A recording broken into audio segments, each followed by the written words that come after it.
regreso en edición nocturna. Vamos a conversar con tres destacados abogados dominicanos, los señores Carlos Salcedo, Juan Miguel Castillo Pantaleón y Valentín Medrano, sobre el delito de soborno o cohecho. No solamente a propósito del hecho de que se ha reanudado el juicio muy dilatado sobre el caso de los sobornos de Odebrecht, sino también por un caso en particular que ocurrió a comienzos de la administración actual, es decir, en septiembre pasado, de un funcionario del Ministerio de Salud Pública que aparentemente o supuestamente fue cancelado por vender posiciones en ese departamento.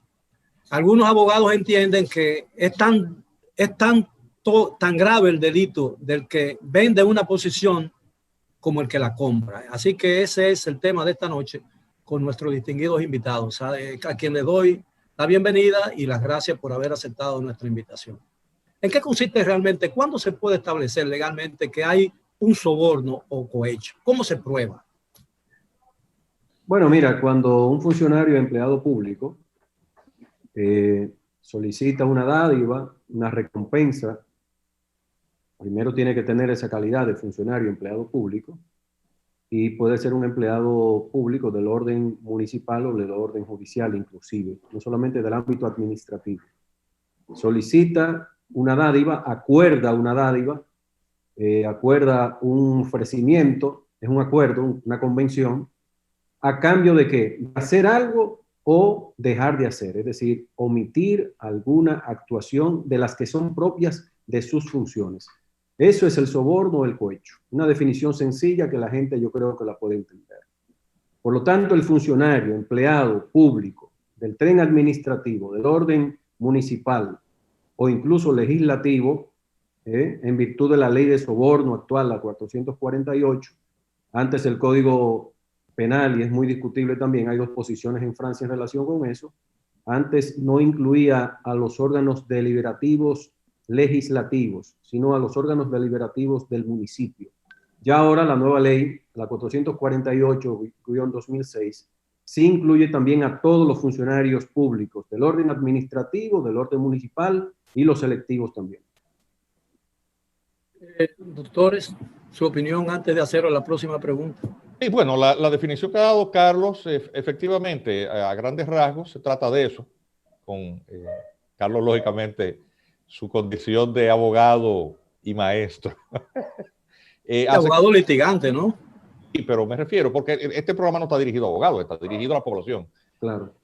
Ha dado las pinceladas básicas para delinear lo que es la figura del soborno. Obviamente el tema de cohecho es la contrapartida, porque obviamente hay una parte que da y otra que recibe. Obviamente que en el delito, en la infracción, en el ilícito, concurren las voluntades tanto del que da la prestación indebida como aquel que la recibe, ya sea que la exija o porque el otro se lo ofrezca. Lo cierto es que de las formas de corrupción, la más tosca es esa. Obviamente los niveles de sofisticación a los que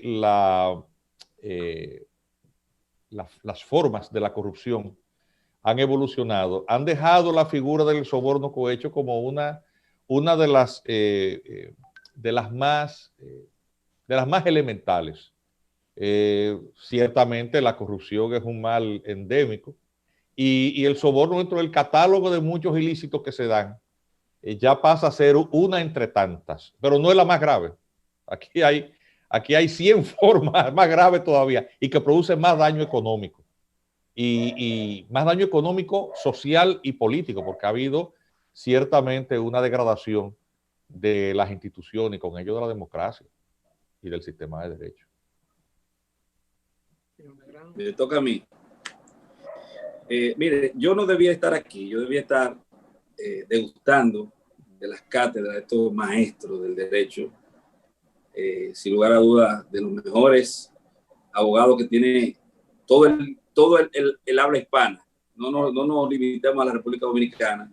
Carlos Salcedo, una institución del derecho, y don Manuel Castillo Pantaleón. Yo debía estar en mi casa, dándome este banquete, disfrutando y arengando. ¡Wow! Don Miguel, usted se la votó y definitivamente tiró no te hagas, como dicen los mexicanos, no te hagas. Con este muchacho, no te hagas. Yo no me hago, yo no me hago, no. Ellos saben, ellos y el país saben que lo que yo estoy diciendo es así.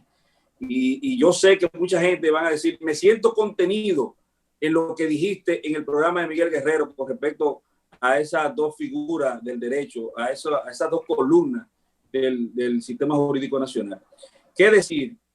Claro, lo que dijo el doctor Carlos Salcedo, una definición para que entienda a toda la persona que se pose frente a su televisor sin la necesidad de que haya cursado una clase de derecho nunca en la vida, tal cual apuntó el también profesor Castillo Pantaleón, maestros del derecho, maestros míos a distancias, uno más cercano que otro, pero maestros de todo el que se ha formado después de ellos, porque han establecido el derrotero, el curso obligado que la nueva generación de jurispéritos, de abogados, tienen que cursar ante estas personas grandilocuentes del derecho. Y es así, exactamente eso. Alguien ofrece, alguien da, hay un servicio, hay algo que hacer.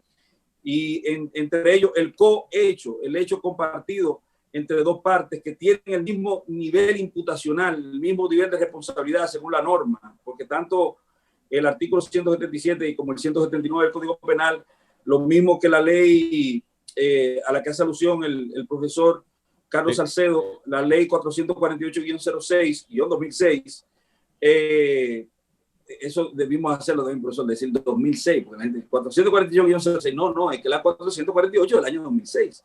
Sí. Esa ley establece esa responsabilidad igualitaria, una coparticipación en el hecho de la persona que recibe o de la persona que da para la producción de un acontecimiento que se considera nocivo, lesivo y que está proscrito por la norma. Entonces, comprobado ese hecho, yo tengo que agradecerle a usted por la oportunidad. Ya yo me enmudezco a partir de ahora. Bien, ahora, comprobado el hecho del soborno, las sanciones que establecen las leyes son igual para las dos partes, para el que compra como para el que vende. Bueno, efectivamente. Y en el que recibe, o sea, ambos ilícitos tienen sus correspondientes. Me parece que son 10 años, Carlos, ¿verdad? De 3 a 10 años. 10 años. Sí. Creo que de 3 a 10. De 3 a 10, exactamente. En el caso de Odebrecht se está ventilando el juicio. Pero en el caso específico del funcionario del Ministerio de Salud, que tanto se habló en su momento y que aparentemente se fumó, como se fuman muchas cosas aquí en la República Dominicana, ¿cuál sería el caso específico, la gravedad de ese caso? Bueno, porque no se ha dicho, no se ha identificado el hombre, el caso se diluyó, jamás se ha vuelto a hablar del tema, pero quedó pendiente en el aire el hecho de que esas cosas pueden seguir sucediendo en la República Dominicana.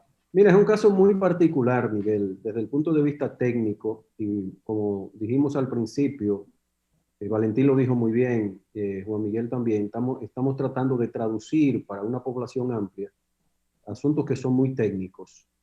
Pero en el caso hay que aclarar lo siguiente. Si estaba vendiendo los cargos, lo primero que hay que determinar es si efectivamente lo estaba vendiendo, porque puede ser que haya recibido instrucciones del ministro, instrucciones de un director o de cualquier ámbito del partido, etcétera, para el nombramiento de personas. Por lo tanto, habría que ver cuál fue la circunstancia particular. Yo no soy abogado de él, ni lo somos ninguno de nosotros, ni sabemos las particularidades. Pero hay que aclarar primero que si él exigía para figurar en nómina a cada una de esas personas, lo primero es que en este caso él pasaría a ser a la fuerza, está pidiéndole algo a alguien, a las personas a nombrar, que le den una dádiva, una contraprestación como consecuencia del nombramiento. Por lo tanto, el nombrado, finalmente, el que resultare nombrado, no ha hecho, en este caso, la actividad propia del sobornante, para hablarlo en palabras llanas. El sobornante es el que ofrece la dádiva. En este caso no ofreció la dádiva a este director de recursos humanos de ese ministerio.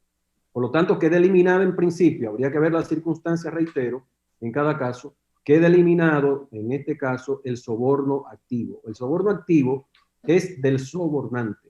El sobornado es el funcionario público, que es el ente pasivo, el que recibe una dádiva a cambio de hacer algo o dejar de hacer. En este caso era él mismo que forzaba el nombramiento, ¿verdad? Y a cambio de eso, efectivamente, entonces él hacía el nombramiento. Por lo tanto, eso hay que aclararlo de inicio. Ahora bien, el hecho particular del funcionario, evidentemente que puede ser calificado como soborno, pero también puede ser calificado como tráfico de influencias. Es decir, él, para realizar una actividad que le corresponde dentro de sus funciones, está obligando a la persona a recibir una recompensa, un pago, como consecuencia de su labor. Porque en el soborno hay algo muy particular. Es decir, hay soborno toda vez que el funcionario, el empleado judicial, el funcionario judicial o el funcionario electivo pide a cambio de hacer o dejar de hacer, reitero, lo que le compete a sus funciones. Si no es propio de sus funciones, ¿verdad? Y si no es asalariado, entonces no es soborno. Podría haber otro tipo penal, estafa, puede haber otra tipificación o otra infracción de naturaleza penal, pero no sería soborno. Ahora, ¿qué ocurre? ¿Qué piensan ustedes del hecho de que se le dé tanta importancia a una situación como la que se ha denunciado y que de luego todo se quede igual y no se vuelva a hablar del tema? ¿Qué puede haber detrás de una actitud de esa naturaleza? Mira, yo creo que el principal escollo que enfrenta la persecución contra los delitos de cuello blanco, en lo que tiene que ver con la administración de recursos públicos, es el tema probatorio. Y creo que en eso vamos a coincidir los tres. De hecho, hay un refrán, un dicho muy común, que la corrupción no deja recibo. Es decir, usualmente... Hay gente que dice que el que da en algún lugar lo anota. Sí, atención. Quiero decir que las estratagemas, las técnicas para cubrir, dar algún viso de legalidad o disfrazarlo de una transacción con un tercero que resulta testaferro, casi siempre son los mecanismos que los funcionarios públicos utilizan. O sea, muy difícilmente, tiene que ser un nivel de torpeza muy grande de un funcionario dejar pruebas de un requerimiento formal. Luego hay un tema probatorio de, bueno, ¿cómo te pidieron el dinero? Y salvo que lo graben, y aún así la grabación por un tema de derecho, porque las grabaciones, si no son autorizadas por un juez, tienen un problema de licitud de la prueba.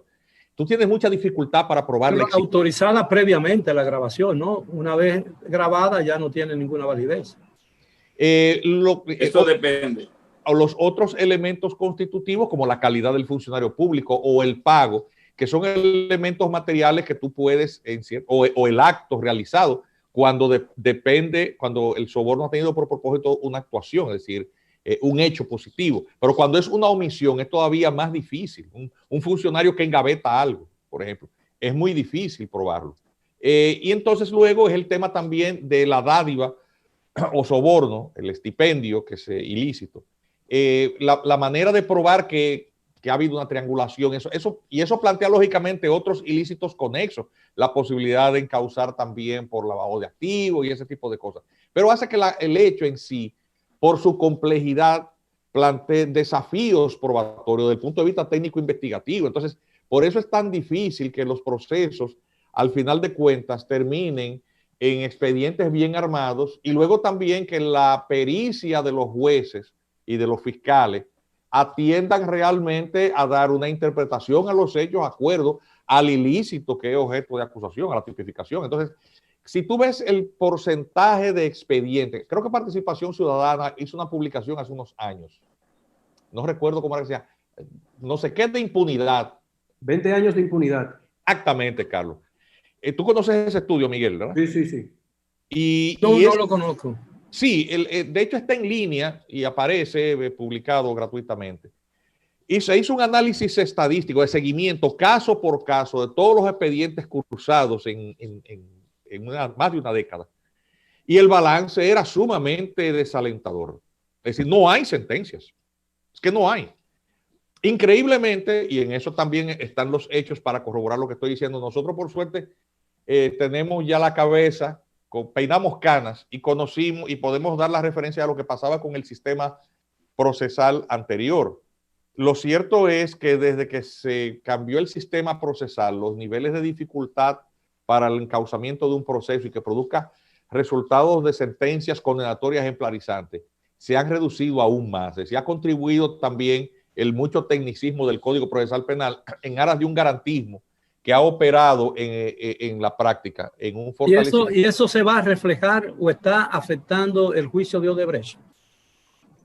No, pero no se vaya tan lejos todavía, don Miguel. Quédese todavía en cambio de cultura desde el punto de vista investigativo, desde el punto de vista de la política criminal del Estado. Nosotros tenemos que cambiar, ya que se habla tanto de cambio, el modo de pensar, porque la dificultad probatoria a la que hace alusión el profesor Pantaleón, esa dificultad probatoria se podría resolver si nosotros cambiamos hacia la cultura de la negociación, de la solución negociada o desjudicializada del proceso, los acuerdos. Porque eso no es una figura, eso no es una figura del derecho. Sí, claro, y le ha dado muy buenos resultados, porque creo que el 95-96% de los casos en los Estados Unidos se resuelven, por ejemplo, para poner un ejemplo de una nación que ha sido exitosa en ese sentido, se han resuelto por vía de la negociación.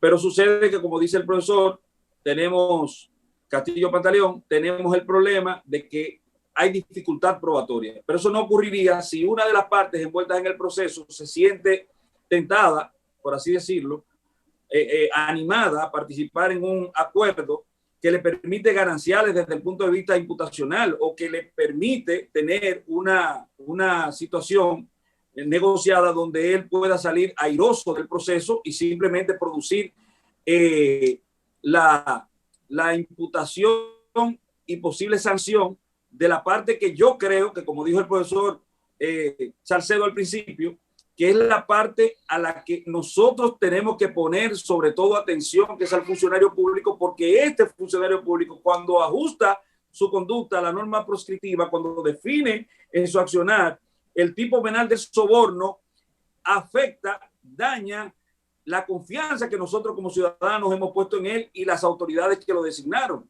Entonces, o los que le eligieron, porque como dijo el profesor Salcedo también, ya no se limita al ámbito de la administración pública, sino al ámbito de la administración pública, del legislativo y de lo judicial.